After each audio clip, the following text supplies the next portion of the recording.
Таптық дайындық пәні бойынша Саптық дайындық пәні бойынша 7-ші тақырыбымыз әскери сәлемдесу. Тақырыбымыздың жоспары қарусыз тұрғанда және қозғалыста әскери сәлемдесу.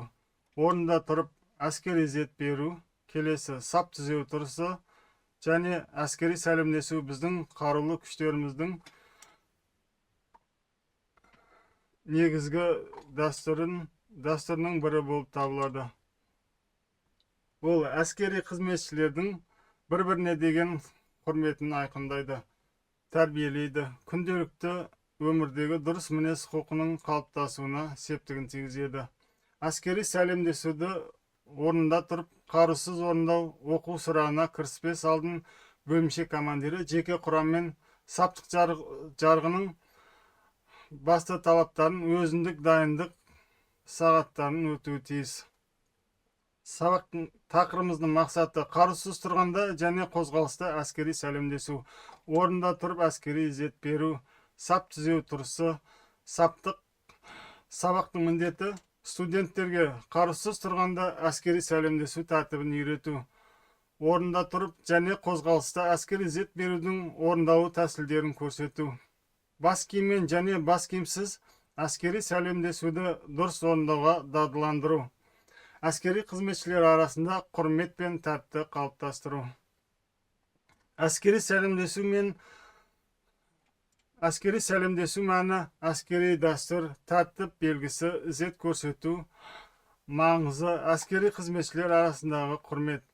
Әскери мәдениетті қалыптастырады. Бір-біріне сыйластық білдіру, әскери сәлемдесу біздің қарулы күштеріміздің негізгі дәстүрінің бірі болып табылады. Ол әскери қызметшілердің бір-біріне деген құрметін айқындайды, тәрбиелейді, күнделікті өмірдегі дұрыс мінез құлқының қалыптасуына септігін тигізеді. Әскери сәлемдесуді орында тұрып, қарусыз орындау оқу сұрағына кіріспес алдын бөлімше командирі жеке құраммен саптық жарғының бап талаптарын өзіндік дайындық сағаттарында өтуі тиіс. Әскери сәлемдесу ережелерін оқытуды бастапқыда бас киімсіз орындаған жөн. Командир алдын ала студенттермен бас киімді шеш пәрмені бойынша бас киімді ки тәсілдерін қайталайды. Студенттерге орында тұрып әскери сәлемдесу тәртібін көрсетіп, түсіндіре салысымен әскери оқытушы оларға 2 санаққа мына пәрмен бойынша үйрете бастайды. Орында тұрып сәлем беру үшін басшы маңдай шеппен сол жақтан, артқы жақтан бөлім бойынша жаса 1, жаса 2, жаса 1 санауы бойынша бөлімшелер басшы немесе әскери оқытушы жағына қарай бұрылуы тиіс. Сонымен бірге тіктел күйінде оған қарап тұру қажет. Егер қажет болса, оқытушы басшы сол жақтан оңға қарай өтіп бара жатқанын көрсетеді. Осы пәрмен бойынша барлық студенттер бастарын сол жақтан оңға қарай бұрады. Ал жаса 2 санағы бойынша бастарын тіктеп бостан күйін қабылдайды. Сонымен кез келген бағытта жүретін басшыға әскери сәлемдесу үшін қажетті пәрмендер қайталанады.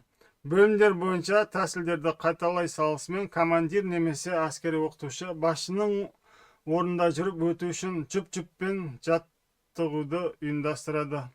Орында тұрып әскери сәлемдесу киілген бас киіммен тәсілін оқыту. Бас киімсіз тәртібіндегідей орындалады. Осыған орай бастапқыда студенттерді киімге қолды дұрыс қою тәртібін үйреткен абзал. Бұл үшін командир тіктел пәрмен күйін қалданнан кейін оң қолды бас киімге апаратын және бастыққа бұрылған кезде бір мезетте артта тұрған аяқты қою арқылы орындалатынын айтып түсіндіреді.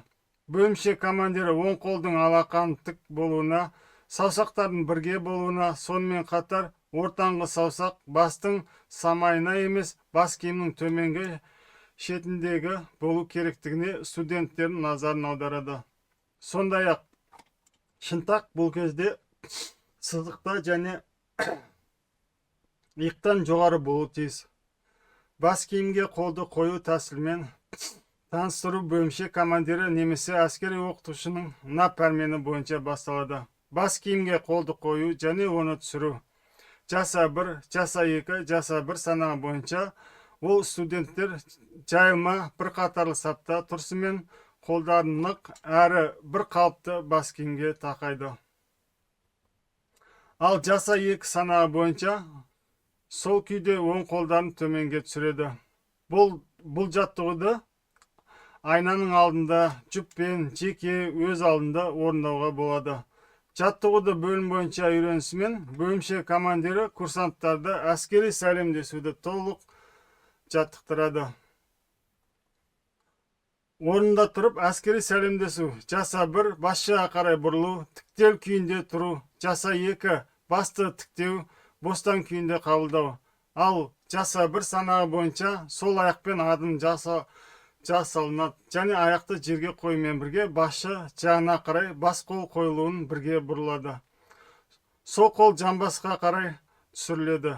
Жаса 1, жаса 2, жаса 3, жаса 4, 5, 6 санаулары бойынша оң аяқпен сол аяқпен адымдар жасалады. Жаса 7 санағы бойынша сол аяқты жерге қоюмен бірге бас тіктеледі. Ал оң қол бас киімнен төмен қарай түсіріледі. Жаса 8 санағы бойынша оң аяқ сол аяққа тақалып, оң қол жамбасқа түсіріледі. Студенттердің тәсілді дұрыс түсінгеніне көз жеткізген соң, оқытушы оларды лекке тұрғызып, өздерінің санауы бойынша жаттығуға кіріседі.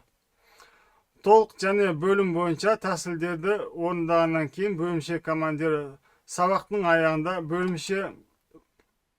бөлімшені біреуден лекке тұрғызып, өзінің жанынан әр студентті өткізеді. Бас киімсіз қозғалыста әскери сәлемдесу оқыту үшін бөлімше 4 адымға арақашықта сақтап тұрады. Бас киімдер алдын ала шешіледі және сабақ өткізіліп жатқан жерден басқа жерге әдемілеп қойылады. Бөлімше командирі бастық орнында тұрған кезде және әскери қызметшілердің бастыққа қарама қарсы қозғалыс кезіндегі әскери сәлемдесу тәртібін көрсетеді. Бастапқыда бөлімше командирі бас киімсіз әскери сәлемдесу тәртібін, яғни тәсілін орындайды.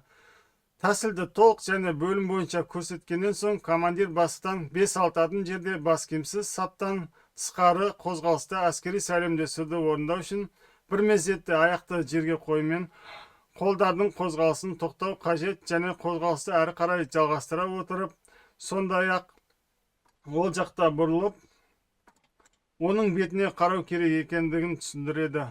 Бастан өткеннен кейін басты қайта тік ұстап, қолдардың қозғалысын жалғастыруға болады. Әрине, әскери сәлемдесу нық және жарқын орындауы тиіс. Әскери сәлемдесуді саптан тысқары өз орнында бас киімсіз бастықтан атағы үлкеннен 3-4 адым жерде тұрып,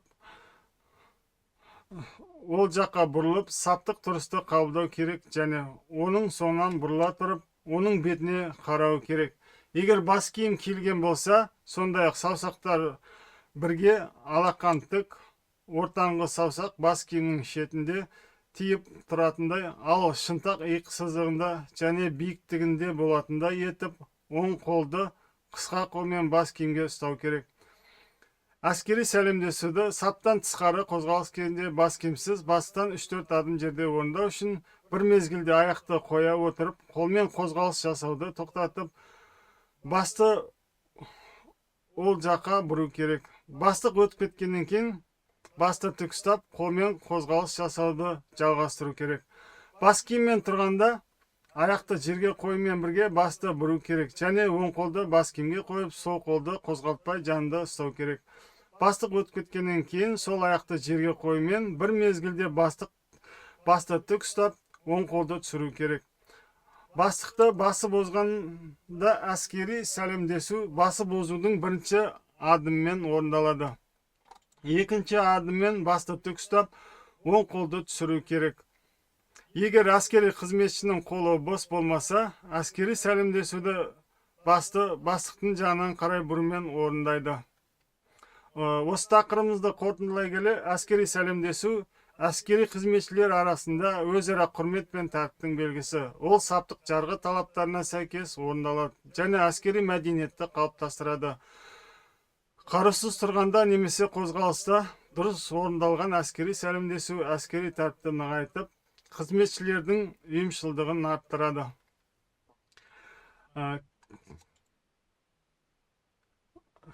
Төмендегі осы тақырыбымыз бойынша қолданылған әдебиеттер.